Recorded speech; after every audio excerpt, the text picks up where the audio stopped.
दोस्तों आज हम इस वीडियो में हिंदू लोग के बहुत इंपॉर्टेंट टॉपिक को समझेंगे।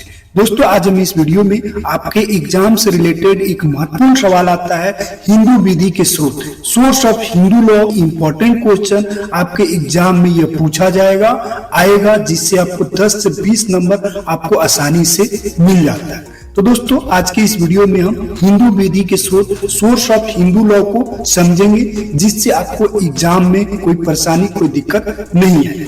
दोस्तों आप लोग जुड़े रहिएगा और इस वीडियो को अंत तक जरूर सुनिएगा। आइए शुरुआत करते हैं। शुरुआत करने से पहले आप लोगों से रिक्वेस्ट करूंगा, इस वीडियो को पहले लाइक कर दीजिए। धर्म और विधि को देखा जाए तो दोनों में घनिष्ठ संबंध है। इसका तात्पर्य यह है कि जो धर्म में जो बातें लिखी गई है वही चीजें विधि में भी जोड़ा गया है।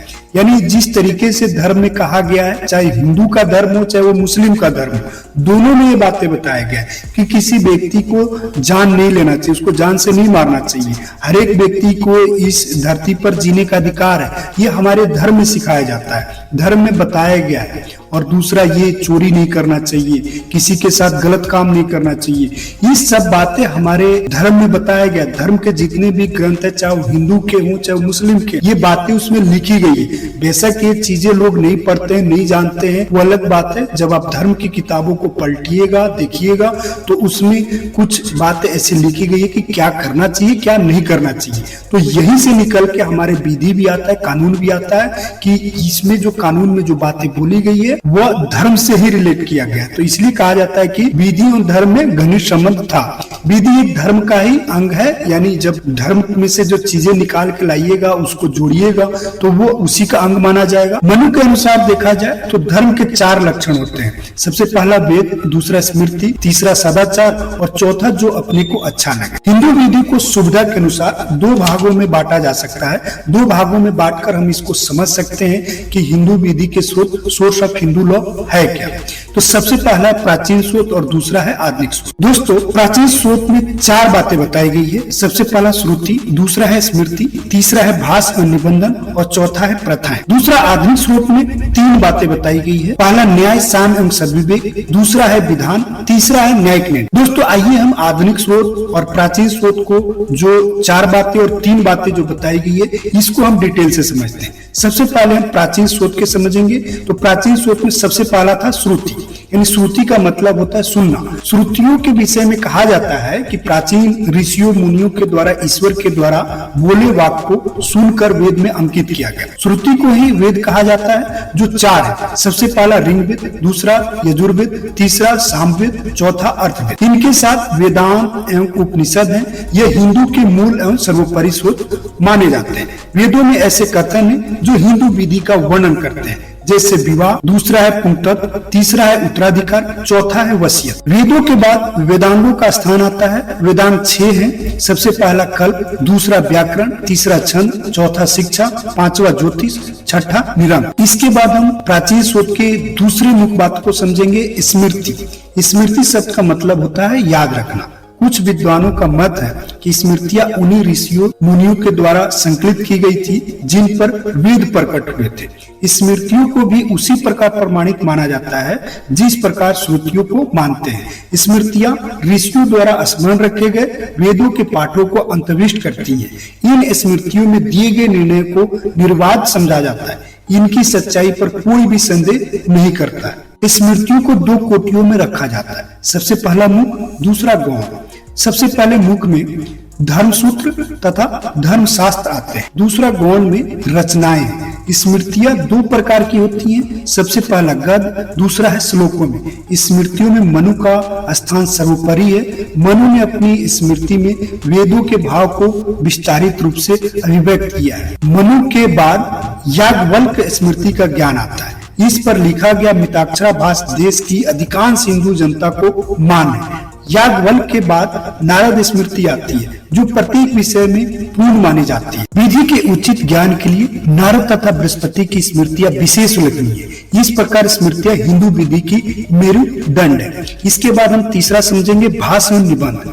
मनु के बाद हिंदू विधि का विकास अनेकों रूपों में हुआ, जिसके परिणाम स्वरूप स्मृतियों की विधि में अनेक अपूर्णताएं तथा अस्पष्टताएं आ गई तथा इन अपूर्णताएं तथा अस्पष्टताओं को दूर करने की दृष्टि से भाष्य निबंधों का निर्माण किया गया। भाष्य का मतलब होता है जिनमें किसी स्मृति विशेष की टीका की गई है। निबंध का मतलब है कि किसी विशेष विषय पर अनेक स्मृति के पात्रों को दिखाकर उस विषय में विधि को स्पष्ट किया गया हो। इस प्रकार भाष्यों और निबंधों के रचनाकारों ने विधि का नव निर्माण कर दिया। इंपॉर्टेंट लैंडमार्क जजमेंट है आत्माराम बनाम बाजीराव 1935 के बाद में न्यायालय का विचार था कि स्मृतिकारों और भाष्यकारों में विरोध होने की स्थिति में भाष्यकारों का मत स्वीकार किया जाना चाहिए। इसके बाद हमारा चौथा था प्रथाएं।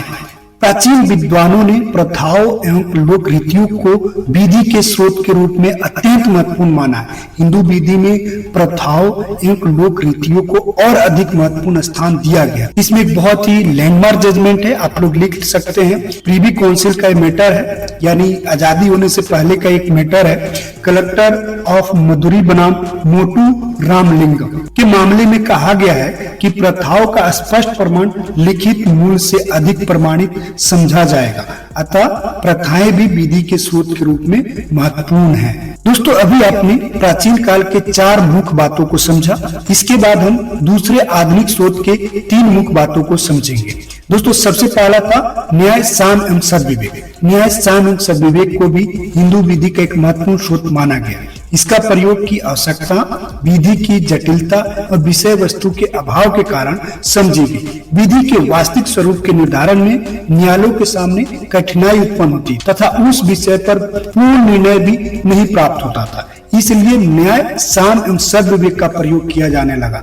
जिस विषय पर धर्म शास्त्रों में कोई स्पष्ट व्यवस्था नहीं मिलती थी अथवा जहाँ स्मृतियों, भाष्यों, निबंधों में विरोध होता था, वह हिंदू विधि के समान आधारों को ध्यान में रखकर न्याय, साम एवं सद्विवेक पर निर्णय देने की मान्यता प्रदान की गई। इसके बाद हम दूसरे पॉइंट को समझते हैं, विधान। आधुनिक काल में किसी विधि के स्रोतों में अधिनियमों का महत्वपूर्ण स्थान है। हिंदू विधि में भी विभिन्न विषयों पर विधान मंडल ने समय समय पर अनेक विधान पारित किया। ब्रिटिश काल से लेकर अभी तक हिंदू विधि के बदलाव के लिए अनेकों अधिनियम विधान मंडल में पारित किए गए। इसके बाद अंतिम तीसरा जो था न्यायिक निर्णय। हिंदू विधि पर विभिन्न न्यायालयों द्वारा दिए गए निर्णय भी हिंदू विधि के महत्वपूर्ण स्रोत माने जाते हैं। आधुनिक काल में न्यायालयों ने अनेकों विषय पर महत्वपूर्ण निर्णय दिया। इसमें प्रिवी काउंसिल और सुप्रीम कोर्ट द्वारा दिए गए निर्णय महत्वपूर्ण एवं बाध्यकारी प्रभाव रखते हैं। कोई भी पूर्वादेश विधि का साक्ष्य ही नहीं बल्कि उसका स्रोत भी होता है, न्यायालय उससे बात होता है। दोस्तों मुझे पूरा विश्वास है कि आपको इस वीडियो में महत्वपूर्ण सवाल को समझने में आसानी हुई होगी। दोस्तों अगर वीडियो पसंद आई है तो लाइक कीजिए। इसके अलावा अगर आपको कोई सवाल समझ में नहीं आ रही है, आप उस पर वीडियो चाहते हैं तो कमेंट बॉक्स में आप कमेंट करके आप बता सकते हैं। मैं बहुत जल्दी उस टॉपिक पे, उस सवाल पे वीडियो लेकर आऊंगा। आपको मेरे इस वीडियो सुनने के लिए बहुत बहुत धन्यवाद। Thank you.